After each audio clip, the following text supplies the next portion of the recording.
ને નવા વર્ષની ખૂબ ખૂબ શુભકામના તથા આજે જેનો જન્મદિન હતો એટલે જન્મદિવસની યશપાલને રાજાને ખૂબ ખૂબ અભિનંદન.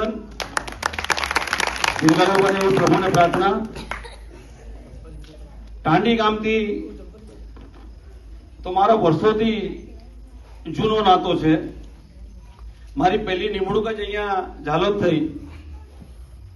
લીમડી રહેતો હતો હું. એટલે ટાંડી ગામથી મારો બહુ જૂનો નાતો છે અને મને સમાજ સેવાની સાચી પ્રેરણા પણ આ ગામોમાંથી મળી છે. અને આજે અહીંયા જે રાજુભાઈએ જે મુદ્દા મૂક્યા એ બહુ સરસ મુદ્દા છે. તમામ વડીલોને આજે જે નિર્ણય લેવામાં આવ્યો સર્વસંમતિથી કે આપણા ગામના અંદર આપણે નિયમ બનાવીએ અને આપણે એનું પાલન કરીએ. સામેવાળાને એ નિયમ વિશે આપણે જાણકારી આપવાની, એ માને તો ઠીક, ના માને તો કોઈ વાંધો નહીં, પરંતુ આપણે આપણા બનાવેલા નિયમો પાળવાના.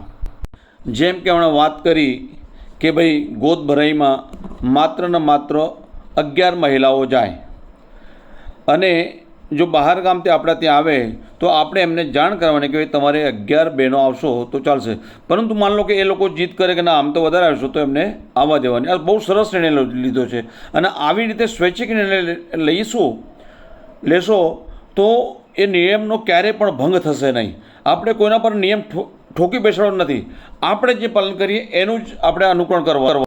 બીજી રીતે તમે હારગોટા પણ બંધ કરીએ પણ બહુ એક સરસ અને આવકારદાયક બાબત છે.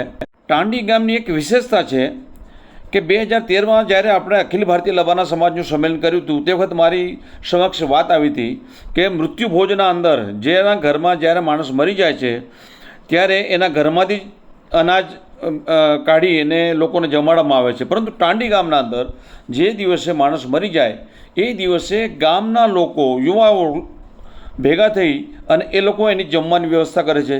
એ બહુ આવકારદાયક છે અને આ બાબતની મેં ચર્ચા ઘણા જગ્યાએ કરી અને એનું અનુકરણ ઘણા ગામોમાં કરતા થયા છે. બહુ એક આવકારદાયક વસ્તુ છે અને સારી વસ્તુ છે. એનું ઘણા ગામો અનુકરણ કરે છે. અને મિત્રો, જે ઘરમાં એક મૃત્યુ થતી હોય તો એ મૃત્યુ થાય એ દિવસથી 12મા સુધીનો જો ખર્ચો ગણવામાં આવે તો સામાન્ય રીતે 2 લગ્ન થાય એટલો એક જ મૃત્યુના અંદર ખર્ચો થઈ જાય છે. કારણ કે માણસ બીમારીથી મર્યો હોય તો બીમારીનો પણ ખર્ચો થઈ જાય. મૃત્યુ પામે એ દિવસે પણ ખાવાનું હોય, એના બીજે દિવસે પછોડીના દિવસે પણ ખાવાનું હોય. ઘણી જગ્યાએ આપણે છેડો ઢાંકવા જાય એ સમયે પણ જમવાનું હોય. હાડ લઈ જાય એ દિવસે જમવાનું હોય. રાત્રે દાળ પલાળે 12માના આગલે દિવસે એ દિવસે પણ જમવાનું હોય. 12મા દિવસે પણ જમવાનું હોય. આમ એકંદરે જોવા જઈએ તો બહુ જ ખર્ચો થઈ જાય છે. માટે મારા આપ ટાંડી ગામવાળાને હું એક હાર્દિક વિનંતી અને મારી અપીલ કરું છું કે 12માનું જમવાનું, કારણ કે 12મું જમવાનું ને નુકતો અને આયોગ હોય, ત્રણેય વસ્તુ અલગ છે. માટે જો આપના ગામથી આ 12માનું ચરણ બંધ થાય તો બહુ સરસ ને આવકારદાયક છે. મને આશા છે કે મારી આ લાગણી આપ સમક્ષ મૂકું છું અને તમે 100% એને અંજામ આપશો અને એનું અનુકરણ ઘણા બધા ગામો કરશે. એટલે મારી ખાસ એક વિનંતી કે 12માના દિવસે મૃત્યુભોજ બનાવવાનું બંધ કરો.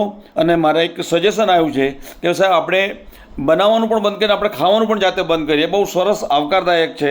આપનો સૌનો ખૂબ ખૂબ આભાર.